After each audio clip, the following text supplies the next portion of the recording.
The sun blazed high over the tarmac at Reagan National Airport. Flight 407 to Geneva was boarding slowly, impatient passengers shuffling down the jet bridge. Among them was Lena Cross, a tall, poised black woman in her early 40s, dressed plainly in jeans and a windbreaker. She carried nothing but a small duffel bag and wore sunglasses that covered her tired eyes. She took her assigned seat in row 9, seat C, next to a young businessman typing furiously on his laptop. He didn't glance up. As passengers filed in, Lena kept her gaze forward, scanning with practiced precision. To most, she looked like a quiet, ordinary woman. But beneath that calm surface was a mind trained to assess threats faster than most could blink. She had once been call sign Ravenhawk, a legendary U.S. Air Force pilot turned covert intelligence operative. But that life was behind her, until now. Part 2. Strange signals and cold stays. 30 minutes into the flight, Lena began noticing oddities. 2 passengers never sat down, claiming to be stretching. A woman dropped a handbag and whispered something to a man in sunglasses. Even the flight attendant's smile had a mechanical feel. Lena's instinct screamed at her. She flagged the flight attendant. "There's something wrong with the man in 12A, she whispered. "I'm sorry," the attendant replied coolly. "Please return to your seat." When Lena tried again with another passenger, she was brushed off. "Calm down, lady," the businessman beside her muttered. "Not everything's a conspiracy." She slumped back in her seat, but her mind didn't stop working. She subtly tapped a sequence into her watch. Ravenhawk 9, status green, code watch. Part 3, eyes in the sky. In the cockpit, Captain Mitchell, a grizzled veteran pilot, received a message in his secure channel. He froze. Ravenhawk 9, on board, requesting shadow lock. He hadn't heard that call sign in years. He clicked his MIC and whispered to his co-pilot, "Lena's on this flight. If she's pinging us, something's very wrong." Without alerting the cabin crew, Mitchell initiated Protocol Lancer, a covert monitoring system installed post 9/11 to allow certain former operatives limited command access in emergencies. Part 4. The unfolding threat. Suddenly, a man stood up, pretending to open the overhead bin, and pulled out a metallic briefcase. In seconds, he locked it to a seat rail and pressed a button. A low-pitched beep echoed. "Gasps! Panic! Everyone sit down!" he shouted in accented English. "This plane is now under our control." 3 others rose in unison, moving down the aisles of concealed weapons. "Do not be stupid. Do not move. We are not here to harm, unless we must." Lena stood up. A terrorist raised his gun. "Sit!" Captain Mitchell's voice came calmly over the intercom. "Ravenhawk, you are clear. Protocol is yours." Everything shifted. Part 5. The pilot whispered her call sign. The passengers froze as Lena slowly removed her jacket. Underneath, a hidden harness revealed a compact tactical rig, military grade. The young businessman beside her whispered, "Who are you?" She didn't answer. She was already moving. At the same moment, the cockpit diverted the flight path slightly, triggering the satellite relay for Nova Black, a dormant protocol only usable by high-clearance operatives. The pilot's voice came again, just one sentence. "Ravenhawk, wind is with you. Fly low and hit fast." That phrase, a secret call phrase from her last mission. Lena smirked. She was back. Part 6. Silent strike. In seconds, she neutralized the first hijacker near her row with a disarming elbow and precise pressure point strike. She grabbed his weapon. 2 more tried to move forward. She rolled over row 8 and fired 2 shots, non-lethal, straight into their thighs. The leader panicked. He pulled the trigger on the briefcase, but it didn't detonate. Lena had already jammed the signal with her EMP patch. She stepped over his trembling body and whispered in his ear, "You shouldn't have tried this with me on board." The passengers watched in stunned silence. Part 7. Truth revealed. By the time the plane landed safely in Iceland under emergency routing, Lena had fully resecured the cabin.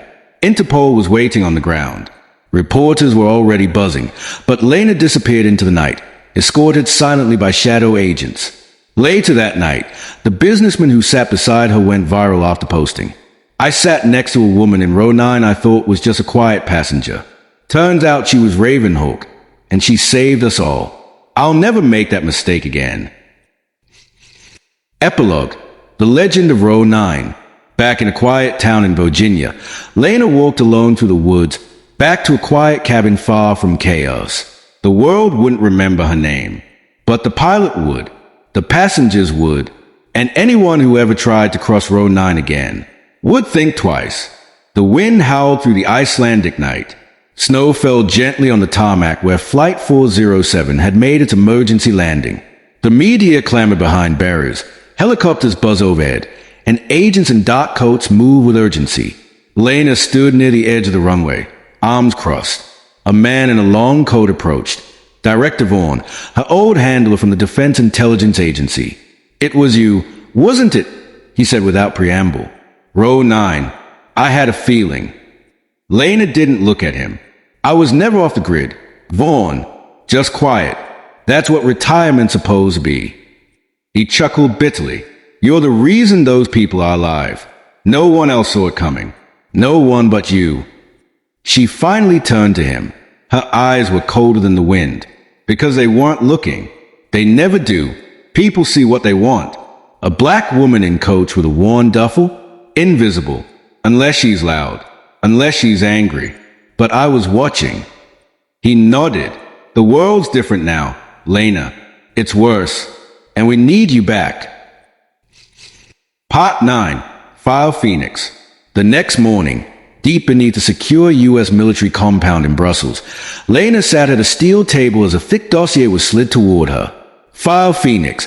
Classified. Eyes only. Operation Red Mirage. Inside the file were images of advanced cybernetic weapons, stolen flight algorithms, and blurred photos of a woman, unknown, but chilling. She was known only as Naira, the ghost behind a new wave of mid-air attacks.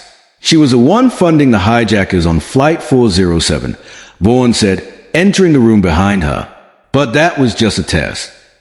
Lena leaned forward, flipping through the pages. Explosive schematics, passenger rosters, codes. She's planning something bigger, Vaughn continued.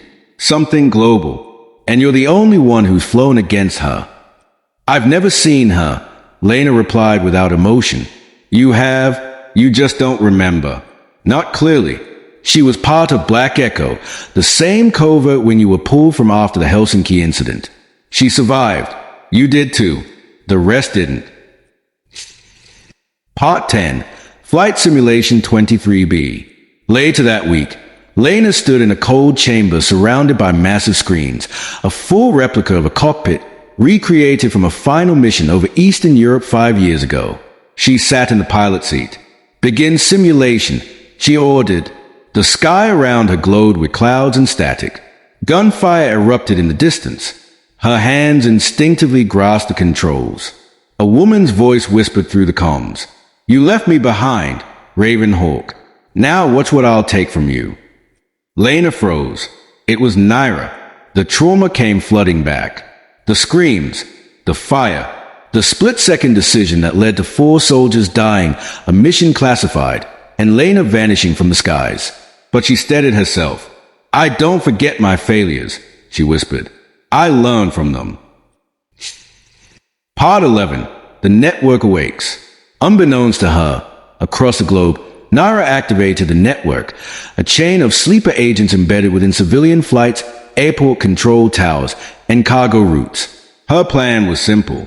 Seize the skies, paralyze the world, then offer herself as the only solution. Flight systems across Europe began experiencing glitches. Pilots received falsified routes. 2 freighters vanished near the Atlantic. The world was walking into a storm. And Lena Cross, once known as Ravenhawk, was the only one with a map out.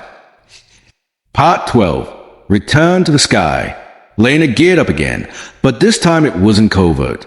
She walked through an active airbase in full flight suit, visor in hand, boots clicking on the steel floor. Every pair of eyes turned as she passed, some in awe, some in doubt. "She's been gone too long," someone whispered. "She's the reason we're still here," another answered. Captain Mitchell stood by the jet. "You ready to do this again?" She looked up at the aircraft. Sleek, black, modified for stealth and air battle. Its name etched on the side, Ravenhawk 2. "I never stopped," Lena said. "They just forgot who I was." Part 13. Final Contact. As she soared into the high atmosphere, Lena locked onto an encrypted beacon, one of Naira's decoy drones. She followed it, heart pounding. Below, chaos unfolded in the world's skies. Flight paths were being altered in real time. Control towers were blind. The air was becoming a battlefield. Then silence. Then static. And finally, a voice.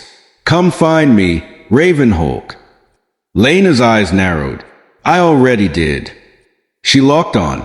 The final battle wasn't going to be on land. It would be above the clouds. The air was sharp with a bite of snow and jet fuel as Lena Cross stepped away from the now-secured Flight 407, her boots crunching softly against the icy tarmac of an emergency landing strip in Iceland. The noise of the rescue crews, the flashing lights of news cameras, and the chaotic murmur of survivors faded behind her like background static. She didn't speak to the reporters. She didn't wave to the passengers she'd saved. She didn't answer the questions being hurled at her from every direction. Instead, she walked into the cold, silent wind with the calm purpose of someone who had faced death and silenced it with a single glance. She didn't expect to see him again, Director Vaughn, her old handler, but he was waiting, as always, in the shadows of black SUV parked by the hangar. He looked older, more hollowed by years of compromise and war. She hadn't seen him since Helsinki, since the day her call sign Ravenhawk had been quietly buried by the very agency she bled for. And yet here he was, holding out a thick classified dossier with trembling fingers. "The woman behind the hijacking," he said in a low, gravelly voice. "She's someone from your past. You don't remember her, but she remembers you. And she's not finished." Lena stared at the document without opening it. Her fingers hovered over the seal.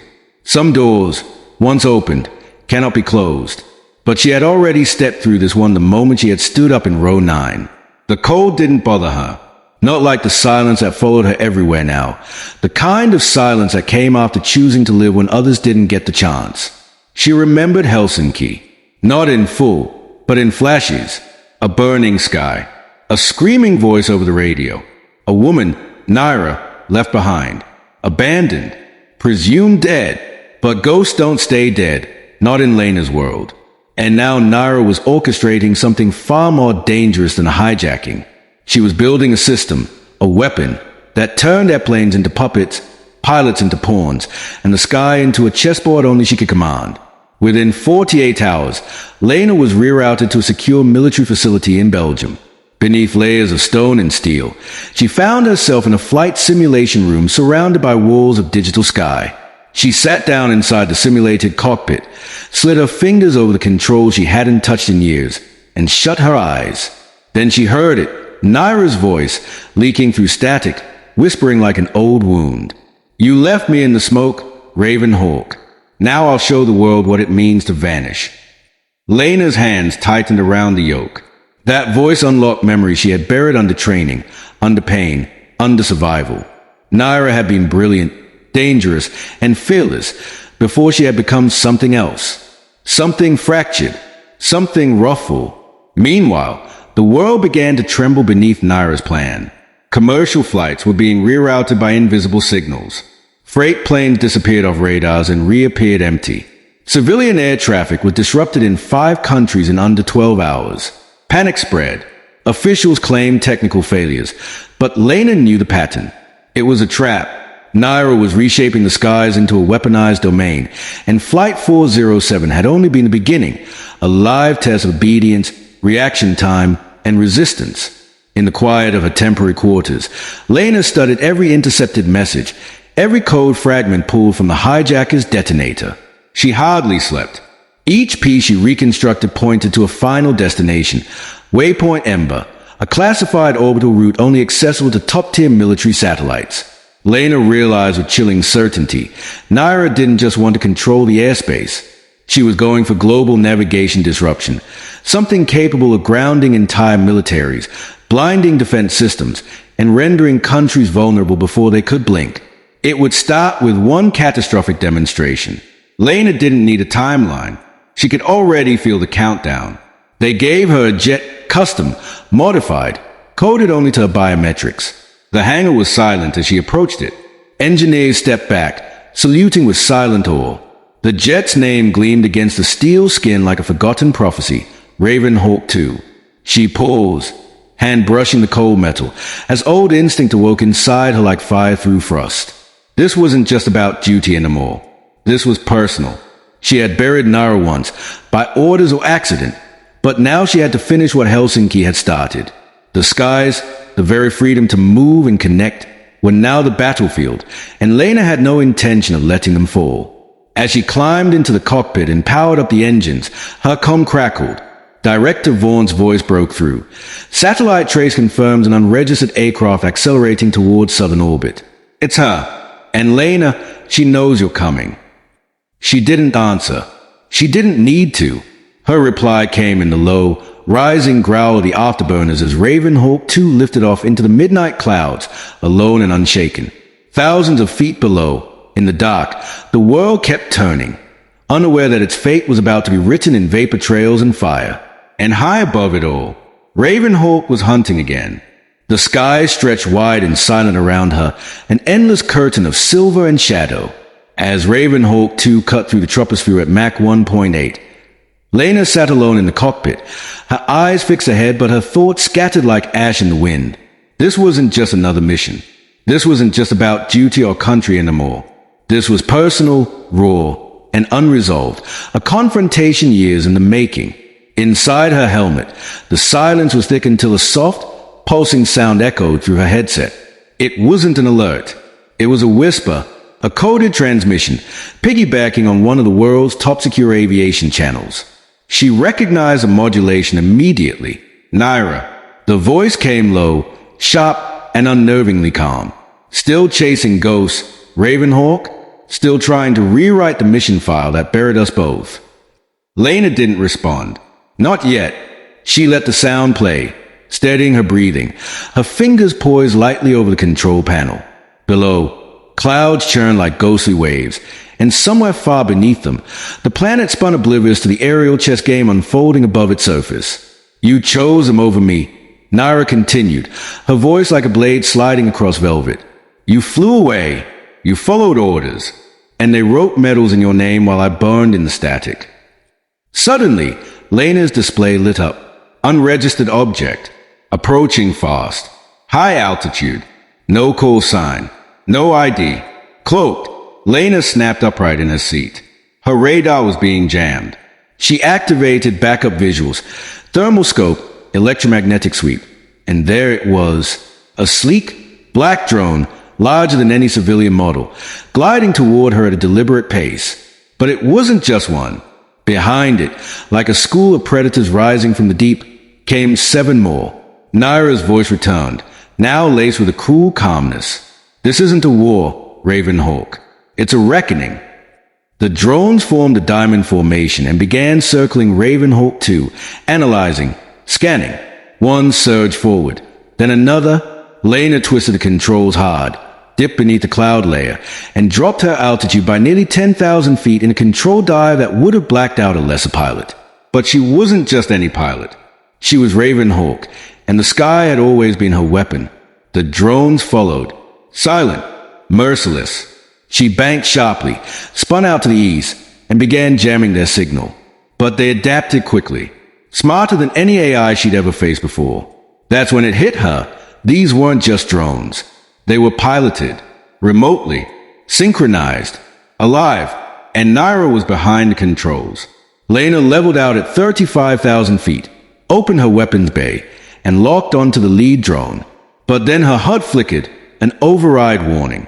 A cyber intrusion attempt. Not today, she growled, flipping the manual kill switch and hardwiring her targeting into analog mode. Old school, unhackable, and deadly accurate. She launched a decoy, rolled hard to starboard, and fired. One drone exploded into flaming shards, spiraling toward the ocean below. The rest scattered. Then the comms crackled again, But this time, it was Naira's image on screen. Her face was colder, sharper, changed by scars and shadows of war. Yet her eyes were unmistakable, filled with rage and something deeper, betrayal. "You should have died in Helsinki with the others," Naira said. "But now, you'll watch the world fall from above." Behind her image, Lena could see rows of flight paths cascading across global maps. Dozens of flights, commercial, military, medical, all blinking red. Destabilized, redirected. Some were vanishing off radar completely. Naira had launched Operation Black Echo. Lena's blood went cold. This wasn't just about taking her down. This was about collapsing A-space worldwide, turning the skies into a digital graveyard. Hospitals wouldn't receive organs. Countries would be isolated. Missile defense systems would lose their targeting. Power grids controlled by airborne communication. Relays could short. Chaos from above. And only Lena stood in the way. She activated emergency beacon codes to NATO command, but they were blocked. No signal getting out. She was isolated, alone, and being hunted in the upper stratosphere by a former comrade turned terrorist queen. The world didn't even know it was about to lose its skies. Her hands trembled for the first time in years. Not from fear, but from the weight of knowing. Knowing what would happen if she failed. Knowing the silence that followed those kinds of failures. She had lived through one. She would not live through another. But she wasn't out yet. Not by a long shot. She rerouted power to her auxiliary system, locking onto the main transmission signal coming from Naira command ship, a high-orbit, camouflaged aircraft carrier modified to look like a defunct satellite. Clever, invisible, but not invincible. She punched in coordinates, set her weapons array, and whispered to herself, "You should have stayed buried, Naira." With a roar, Ravenhawk 2 accelerated into the night, piercing through the jet stream, chasing down the woman who had once been her sister-in-arms, now her deadliest adversary. The sky burned. The storm began, and Lena flew into the dark with fire in her wings.